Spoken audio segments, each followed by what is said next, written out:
They laughed at the elderly woman the moment she stepped through the grand ballroom doors. But before the night was over, some of the most influential people in the city would discover that they had just mocked the one person who made their celebration possible. Before we continue, where are you watching from? Drop your city or state in the comments below. And if you believe respect should never depend on appearance, be sure to like and subscribe. Stories like this remind us why dignity still matters. Now, back to the story.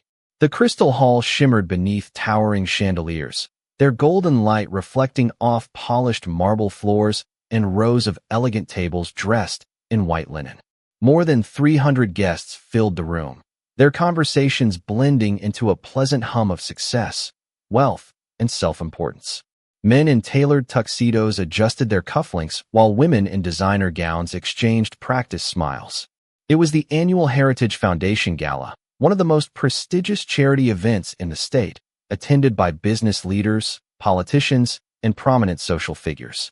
Cameras flashed near the entrance as guests arrived, each eager to be seen. Then the glass doors opened quietly, and an elderly woman stepped inside. At first, nobody paid much attention. She was small, perhaps in her late 70s, with silver hair neatly pinned behind her head. Her light blue coat looked decades old, but carefully maintained. Comfortable walking shoes peeked from beneath a modest skirt. A worn leather handbag rested gently against her side. There was nothing about her appearance that seemed remarkable among the luxury surrounding her. In fact, she looked completely out of place. The young hostess at the registration desk noticed her first. The smile on her face faded ever so slightly. She glanced at the guest list before looking back at the woman. Nearby, a pair of wealthy donors exchanged curious looks. One whispered something to the other, prompting a restrained laugh. The elderly woman seemed not to notice. Her eyes moved slowly around the ballroom, taking in the crystal chandeliers, the stage, the banners, and the hundreds of people enjoying the evening. Something about the way she looked at the room felt different. Not impressed, not intimidated, almost familiar, as though she had seen it all before. Yet nobody recognized her. Nobody approached her. Nobody offered a welcome. Across the room, several guests continued watching with growing amusement. One woman in an emerald gown tilted her head and quietly asked, "Do you think she wandered in from another event?" Her husband smirked. "Either that or she's completely lost." A few people chuckled. The elderly woman simply continued standing near the entrance, her hands folded gently over her handbag. Her expression remained calm, her eyes steady. The room carried on around her, unaware that the story they believed they were witnessing was not the real story at all. Because while everyone saw an elderly woman who appeared ordinary, there was something they did not know. Something hidden beneath the quiet smile and modest clothing. And before this evening ended, every person in that ballroom would wish they had treated her differently. The elderly woman finally approached the registration desk, moving with the careful confidence of someone who had long ago stopped rushing for anyone. The young hostess straightened her posture and forced a professional smile, though the uncertainty in her eyes remained. "Good evening, ma'am. May I help you?" she asked. The woman returned a gentle smile. "Yes, dear. I am here for the gala." The hostess glanced down at the tablet in front of her. "Of course. Your name, please." "Evelyn Harper," the woman answered calmly. The hostess searched the guest list. Her finger moved down the screen once, then twice. Her smile began to fade. "I am sorry. I do not see your name here." Evelyn did not appear concerned. "Perhaps it is under a different category." The hostess checked again. Nothing. A few nearby guests had already started paying attention. The woman in the emerald gown nudged her husband. "I knew it," she whispered. "She does not belong here." Her husband chuckled quietly. The hostess cleared her throat. "Ma'am, this is a private invitation-only event." Evelyn nodded politely. "Yes, I understand. Do you have your invitation?" the hostess asked. Evelyn opened her handbag and searched carefully. Inside were reading glasses, a small notebook, a handkerchief, and several folded papers. No invitation appeared. The pause stretched longer than anyone expected. Behind Evelyn, a line of arriving guests had begun to form. Impatient glances were exchanged. A tall man in a black tuxedo stepped forward from the crowd. His name was Gregory Stanton, one of the foundation's major donors and a familiar face at every gala. "Is there a problem?" he asked. The hostess hesitated. This lady cannot locate her invitation. Gregory looked Evelyn up and down. The judgment arrived instantly. Perhaps there has been some confusion, he said with a smile that felt more dismissive than kind. This event is specifically for donors, board members, and invited guests. Evelyn met his gaze. I know what the event is. Something about her calm response irritated him. He was accustomed to people becoming nervous around wealth and status. She seemed entirely unaffected. Then perhaps someone should escort you to the public information desk downstairs, Gregory suggested. Several nearby guests smiled. A few laughed quietly into their champagne glasses. Evelyn remained composed. Her eyes drifted toward a large banner hanging above the ballroom stage. Gold lettering celebrated the Heritage Foundation's 50th anniversary. She studied it for a moment, almost as if she were remembering something. Gregory followed her gaze and shook his head. Quite an achievement, is it not? He said proudly. 50 years of changing lives. Evelyn nodded softly. Yes, it certainly is. The answer was simple, yet something about it felt strangely personal. The hostess noticed it too, but could not explain why.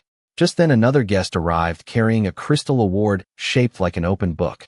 He handed it to a staff member preparing the stage display. As the award passed through the light, Evelyn's eyes lingered on it. For the briefest moment, a faint smile touched her face. Not admiration. Recognition. The kind of smile someone gives an old photograph. Nobody noticed except the hostess. And as laughter quietly continued around her, Evelyn Harper stood peacefully in the center of a room, filled with people who believed they understood exactly who she was. They could not have been more mistaken. The atmosphere around the registration desk continued to shift as more guests slowed their pace, sensing entertainment where there should have been none.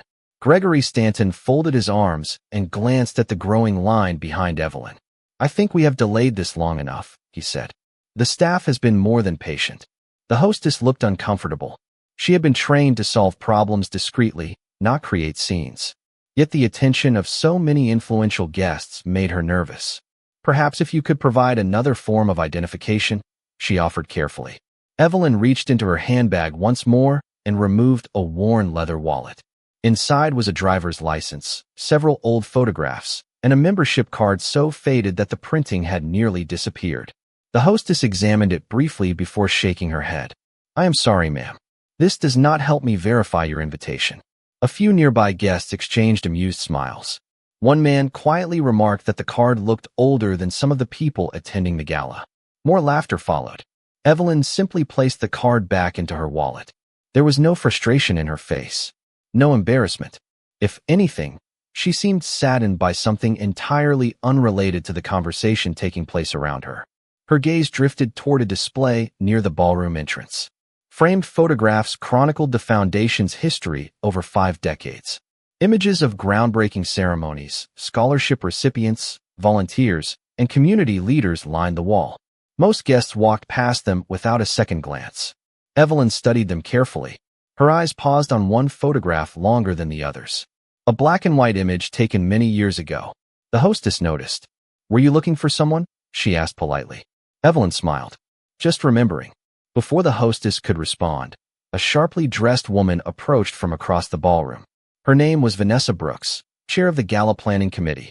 She had spent months organizing the evening and had little patience for disruptions. What seems to be the issue? She asked. Gregory answered before anyone else could speak. Apparently our guest cannot locate an invitation. Vanessa's eyes moved immediately to Evelyn's coat, shoes, and handbag. The conclusion formed almost instantly. This event is private, she said firmly. We cannot allow unregistered individuals to enter. Evelyn nodded. I understand your responsibility. The response caught Vanessa slightly off guard. Most people argued. Most people became defensive. Evelyn remained calm. Then perhaps you would be willing to wait in the lobby while we sort this out, Vanessa suggested. The words sounded polite, but everyone understood their meaning. Several guests nearby seemed satisfied. The problem was being removed. The evening could continue. Yet as Evelyn glanced once more toward the historical display, something unusual happened. An elderly janitor arranging chairs near the back of the room suddenly stopped what he was doing. His eyes fixed on Evelyn. For several seconds he simply stared. Then confusion crossed his face, followed by disbelief. He took a cautious step forward, studying her more closely. His hands began to tremble slightly. Meanwhile, nobody else noticed. Gregory was already returning to his table. Vanessa was speaking with staff. The guests resumed their conversations. They believed the matter was finished. They believed they had correctly identified the stranger standing among them. But in another corner of the ballroom, one man was beginning to realize a truth that would soon change the entire evening.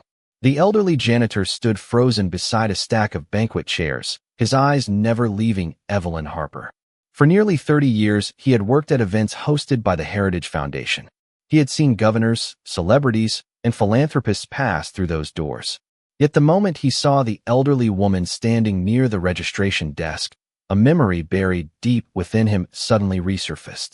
Slowly he removed his glasses and looked again. It could not be. And yet the more he studied her face, the more certain he became. Meanwhile, Evelyn seemed completely unaware of the growing realization taking place across the room. Vanessa Brooks was already signaling for a staff member to escort her toward the lobby. "This will only take a few minutes," Vanessa said. "We simply need to verify a few things." Evelyn nodded politely. Of course. There was no anger in her voice. No frustration. That calmness only made some guests more dismissive. To them, she looked like someone accustomed to being overlooked. Gregory Stanton had returned to a nearby table where several donors were discussing the evening's fundraising goals. One of them glanced toward Evelyn and laughed softly. "Imagine showing up to an event like this without an invitation." Gregory smiled. Some people enjoy attention. Across the ballroom, the janitor finally gathered the courage to move. He walked slowly toward the historical display lining the wall. His eyes scanned the framed photographs one by one until he reached a faded black-and-white image near the center. The photograph showed a small group of people standing in front of a modest brick building decades earlier. Most guests never stopped long enough to notice it. But the janitor knew exactly what he was looking for. His breathing quickened. Then he turned back toward Evelyn. The resemblance was unmistakable. The same eyes, the same smile, the same presence. He whispered something under his breath before hurrying toward a senior staff member stationed near the stage. The staff member frowned as the janitor spoke urgently. At first he appeared skeptical. Then the janitor pointed toward the photograph. The staff member walked over and examined it carefully. His expression changed almost immediately. He looked from the image to Evelyn and back again. A strange silence settled over him. Meanwhile, Evelyn continued observing the ballroom. Her eyes lingered on the stage where a massive golden banner celebrated 50 years of service. She remembered when there had been no stage, no chandeliers, no luxury ballroom, no wealthy donors. Only a handful of folding chairs in a rented church basement and a dream that seemed impossible at the time. A faint smile touched her face before fading once more. Around her, conversations continued. Champagne glasses clinked. Laughter echoed. Nobody noticed that several members of the foundation staff had suddenly become distracted. One after another, they were being quietly directed toward the historical display. Each reaction followed the same pattern. Curiosity, confusion, then disbelief. Yet no one spoke openly. Not yet. It was as if an invisible current was beginning to move beneath the surface of the evening. Vanessa was still preparing to escort Evelyn away when she noticed two staff members staring toward the elderly woman. Their faces had gone pale. "What is going on?" she asked. Neither answered immediately. One simply pointed toward the old photograph on the wall. Vanessa followed his gesture. She glanced at the image. Then she looked back at Evelyn. For the first time all evening, uncertainty appeared in her eyes. The room still believed it understood exactly who Evelyn Harper was. But that certainty was beginning to crack.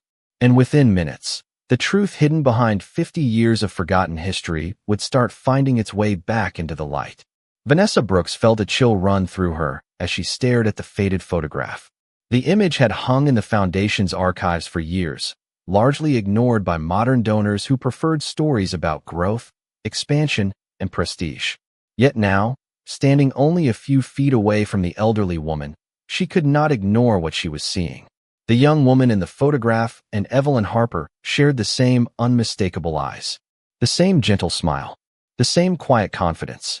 Vanessa quickly turned the frame over and read the brass plaque beneath it. Her breath caught. The plaque identified the individuals who had attended the foundation's very first meeting 50 years earlier. At the center of the group stood a young schoolteacher named Evelyn Harper. Vanessa read the name twice to make certain. Around her, several staff members had gathered. One of them hurried away toward the administrative office while another began searching old digital records on a tablet. Within moments, expressions of disbelief spread from face to face. Meanwhile, Evelyn remained completely unaware of the growing panic. She continued looking around the ballroom as if revisiting memories nobody else could see. The grand chandeliers reflected in her eyes. The elegant decorations. The polished stage. None of it existed when she first dreamed of helping struggling children decades ago.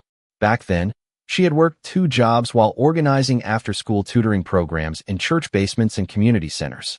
There had been no wealthy donors, no corporate sponsorships, no media attention, only determination. As staff members quietly investigated, pieces of a forgotten history began emerging. Archived documents listed Evelyn Harper as the foundation's original founder. Handwritten letters carried her signature. Early fundraising records showed she had personally donated nearly everything she owned to keep the organization alive during its first difficult years. One staff member uncovered a scanned newspaper article from decades earlier describing how a young teacher named Evelyn Harper had launched an educational initiative that eventually became the Heritage Foundation. The room itself stood as proof of what she had started. Yet few people in the organization's current leadership even knew her name. Over time, new executives had arrived. New boards had taken control. New generations had inherited the success. The founder slowly became a footnote, then a photograph, then almost nothing at all. Across the ballroom, Gregory Stanton continued chatting with donors, completely unaware of the storm gathering behind him. He laughed as he described future fundraising goals and expansion projects. Nearby guests sipped champagne and admired the evening's decorations. None of them realized that the woman they had dismissed was not a stranger to the foundation. She was its beginning. Suddenly, the foundation's executive director, Michael Reynolds, emerged from a side corridor holding a thick archival binder. His face had gone pale. He flipped through several pages before stopping abruptly. There, preserved beneath protective plastic, was a document signed 50 years earlier. At the bottom appeared a familiar name, Evelyn Harper. Michael looked up slowly. His eyes found the elderly woman standing quietly near the entrance. For several seconds he could not move. Then he whispered words that would soon change everything. "My God," he said softly. "She did not come here because she belongs to the foundation. She came here because without her, there would be no foundation at all." For a moment, Michael Reynolds simply stood there holding the archival binder against his chest. The sounds of the gala seemed to fade into the background as 50 years of forgotten history suddenly became impossible to ignore. Around him, staff members exchanged stunned looks. One woman quietly covered her mouth. Another stared at Evelyn as though she were looking at a living piece of history. Michael lowered his eyes to the documents once more. There was no doubt.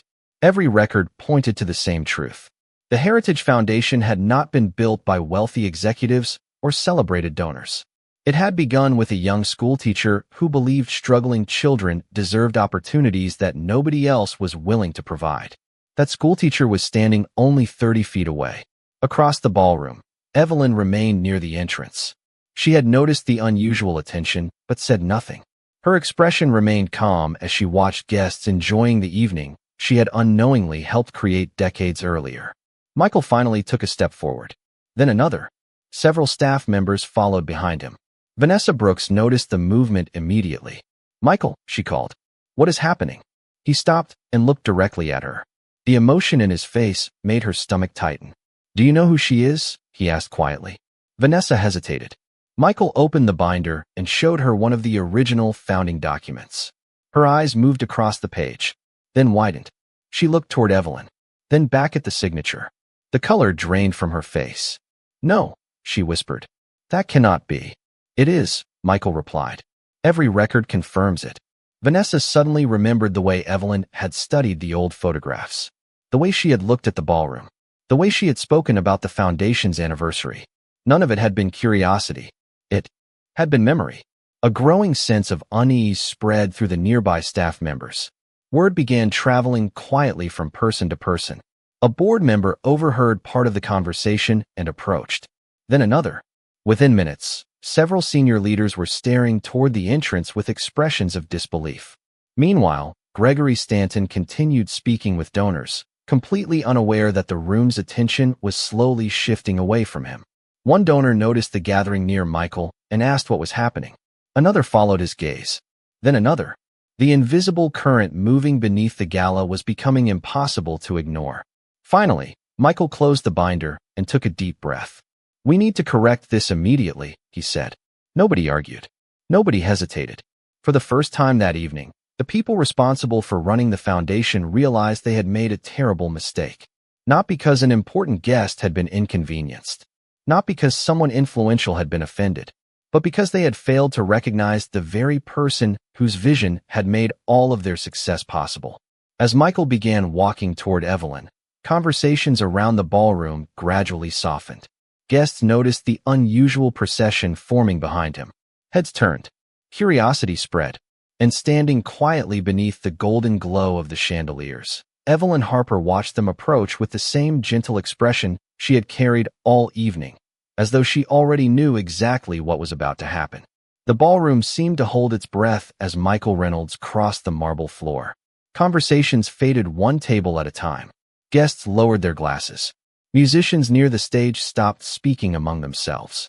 Something important was happening, and nobody understood why. Gregory Stanton noticed the unusual silence and turned toward the entrance. His confident smile slowly disappeared as he watched the executive director approach the elderly woman with a level of respect he had never seen before. Behind Michael stood board members, senior staff, and committee leaders. Vanessa Brooks followed several steps behind, her expression filled with disbelief and regret. When Michael finally reached Evelyn, he stopped and looked at her for a long moment. The room became completely still. Then, to the shock of everyone watching, he extended both hands and said quietly, "Mrs. Harper, I owe you an apology." A hush fell across the ballroom. Evelyn smiled gently. "There is no need for that, Michael." Hearing her speak his name caused several board members to exchange stunned glances. Michael swallowed hard. "There is every reason. We should have recognized you the moment you arrived." Nearby guests looked at one another in confusion. Gregory felt a knot form in his stomach. For the first time all evening, uncertainty replaced certainty. Michael turned toward the crowd.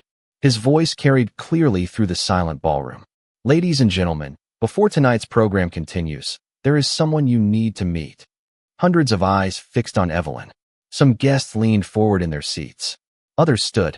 Michael opened the archival binder and lifted one of the protected documents for everyone to see. For 50 years, this organization has changed lives across the country. We celebrate scholarships, community programs, and opportunities created for thousands of families. Tonight, we celebrate our history. But there is something many of us forgot. The silence deepened. Michael looked directly at Evelyn. The Heritage Foundation did not begin in this ballroom. It did not begin with corporate sponsorships, wealthy donors, or successful fundraising campaigns. He paused. It began with a young schoolteacher who believed every child deserved a chance. A murmur moved through the crowd. Gregory's face lost color. Vanessa lowered her eyes. Michael continued. "The woman standing before you is Evelyn Harper. She founded this organization 50 years ago." The room went silent. Truly silent. A champagne glass nearly slipped from someone's hand. Several guests stared in disbelief. Others looked toward the historical photographs lining the wall and suddenly understood. The resemblance was undeniable. The founder, the visionary, the person whose idea had grown into a nationally respected institution. She had been standing among them the entire evening. Gregory felt his heart sink as memories of his earlier comments returned. Around him, other guests looked equally uncomfortable. The laughter from earlier now felt impossible to explain. Evelyn stood quietly beneath the chandelier light, while realization spread through the room like a wave. She had not come as a guest seeking entry. She had not come looking for recognition. She had come to witness what had become of a dream she started half a century earlier. And at that moment, everyone in the ballroom finally understood who she really was. For several long seconds, nobody moved. The revelation settled over the ballroom with the weight of something far greater than embarrassment. It was the realization that they had judged a woman before learning her story. Gregory Stanton stood frozen near his table. The confidence that had defined him throughout the evening was gone. Around him, other donors avoided eye contact. The laughter that had seemed harmless only minutes earlier now echoed in their memories with uncomfortable clarity. Vanessa Brooks felt her face grow warm. She replayed every word she had spoken near the registration desk. Every assumption, every dismissal. She had spent months planning a celebration honoring the Foundation's legacy, yet she had nearly escorted that legacy out of the building. Michael Reynolds slowly stepped aside, allowing everyone an unobstructed view of Evelyn. Hundreds of eyes remained fixed on her, yet the elderly woman appeared completely unchanged. She was not standing taller. She was not enjoying the attention. She was not seeking vindication. She looked exactly as she had when she first walked through the doors. Calm, humble, quiet. That simple dignity made the moment even more powerful. A board member finally broke the silence. "Mrs. Harper," he said softly, "we owe everything to your vision." Evelyn smiled gently. "No," she replied. "You owe everything to the children who inspired it." Her answer only deepened the silence. Across the ballroom, guests exchanged looks of disbelief. They had expected pride. They had expected recognition. Instead, they found humility. One by one, people began, standing from their seats. Not because they were instructed to, not because protocol demanded it, because something inside them told them it was the right thing to do. Soon dozens were standing, then hundreds. The sound of chairs moving across the floor filled the room. A standing ovation began to spread throughout the ballroom. Evelyn looked around in surprise. Her eyes softened. For a brief moment, emotion appeared behind her steady composure. Near the front of the room, the elderly janitor who had first recognized her quietly applauded with tears in his eyes. He remembered the stories older employees used to tell about the young teacher who refused to give up when funding disappeared and support was scarce. Many of those stories had been forgotten.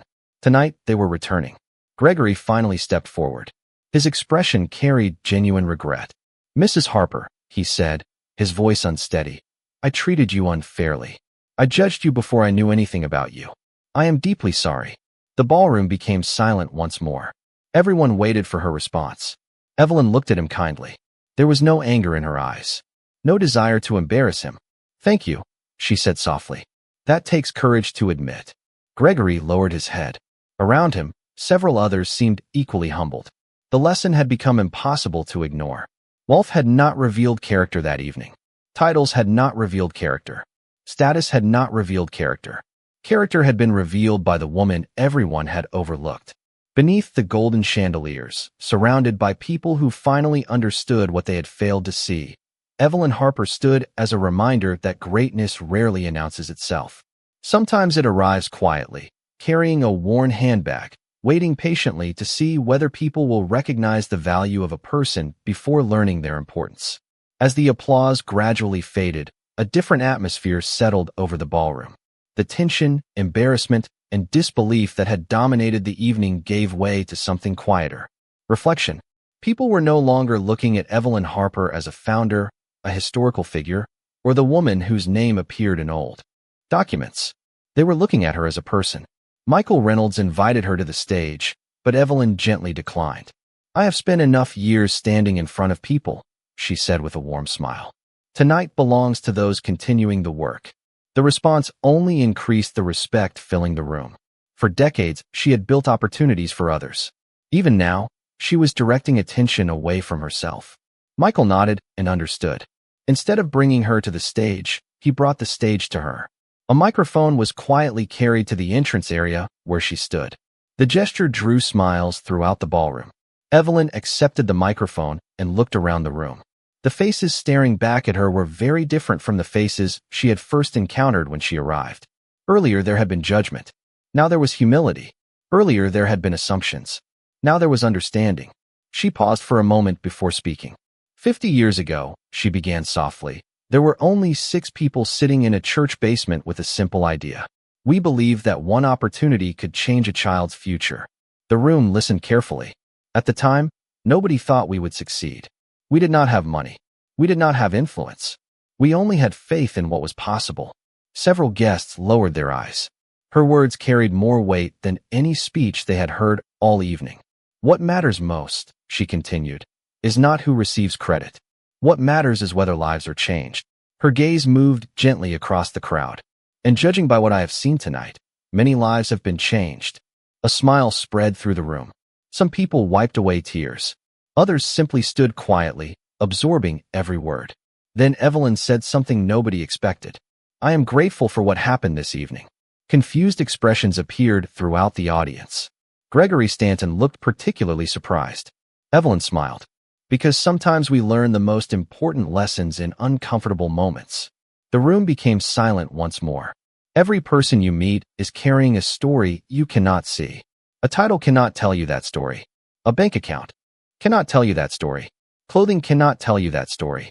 The only way to discover it is through kindness. No one moved. No one looked away. Her words landed with a power that required no dramatic ending. After returning the microphone, Evelyn thanked the staff, shook hands with the janitor who had recognized her, and spoke briefly with several scholarship recipients. Then, just as quietly as she had arrived, she picked up her worn handbag and made her way toward the exit. This time, however, nobody ignored her. Guests stepped aside respectfully. Staff members smiled. Board members thanked her. Even Gregory stood near the doorway and offered a sincere farewell. Evelyn smiled and wished him well. Then she walked into the evening air beyond the ballroom doors.